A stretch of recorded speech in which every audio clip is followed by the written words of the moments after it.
Hello guys, நாம இன்னைக்கு இதுல பார்க்க போகுது இப்போ தந்தி ஒன்ல தமிழ் டப்பிங்கோட ஸ்ட்ரீம் ஆகிட்டு இருக்க ஒரு மலையாள த்ரில் ட்ராமா தான் பைனரி. இந்த படம் எப்படி இருக்கு அப்படின்னு தான் இதுல பார்க்க போறோம். ஸோ இந்த படத்தோட கதை என்ன அப்படிங்கிறத ஃபர்ஸ்ட் பார்த்துடலாம். படத்தோட ஸ்டார்டிங்லேயே பார்த்தீங்கன்னா ஒரு பெண்ணை ஒரு கார் செட்டில் வச்சு 4-5 பேர் கொலை பண்றாங்க.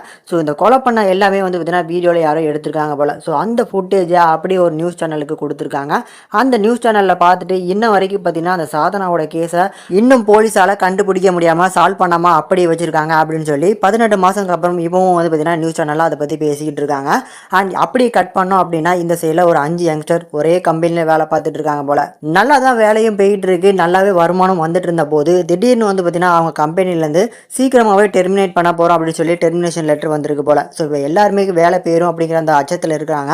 அந்த மாதிரியான சமயத்தில் இந்த 5 பேருக்கு பார்த்தீங்கன்னா ஒருத்தரோட அறிமுகம் கிடைக்குது. சாம் வில்சன் அப்படிங்கிற ஒருத்தர். ஸோ அவர் பார்த்தீங்கன்னா உங்களால் ஒரு வருஷத்தில் அடுத்த ஒரு வருஷத்தில் உங்களால் 1 கோடி சம்பாதிக்க முடியுமா அப்படிங்கிற மாதிரி எல்லாருக்கிட்டும் கேட்குறாங்க.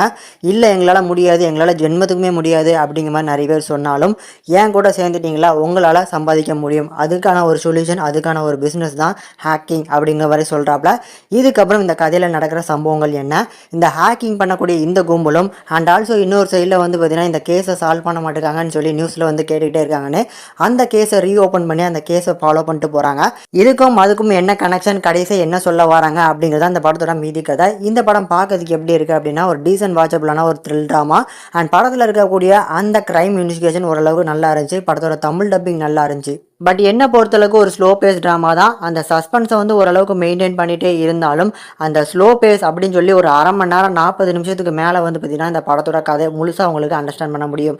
அந்த 40 நிமிஷம் அப்படிங்கிறதுமே ஒரு பெரிய விஷயம் தான். ஏன்னா படத்தோட டூரேஷனே 1.5 ஹவர்ஸ்க்கு மேலே தான் பார்த்தீங்கன்னா இருக்குது. பட் படத்தோட கடைசி 30 மினிட்ஸ் பார்த்தீங்கன்னா ஒரு ஒர்த் டு வாட்சபிள் தான். கண்டிப்பாக அதுக்காகவே பார்த்தீங்கன்னா படத்தை ட்ரை பண்ணி பார்க்கலாம். இந்த படத்தை ஃபேமிலியோட பார்க்கலாமான்னு கேட்குற ஆடியன்ஸ் கண்டிப்பாக ஃபேமிலியோட பார்க்கலாம். இந்த படத்துக்கு நம்ம சேனல் ரேட்டிங்னு பார்க்கும்போது 5க்கு 2.8 வரைக்கும் ரேஷியோ கொடுத்துருக்கோம். முடிஞ்சால் ட்ரை பண்ணி பாருங்கள்.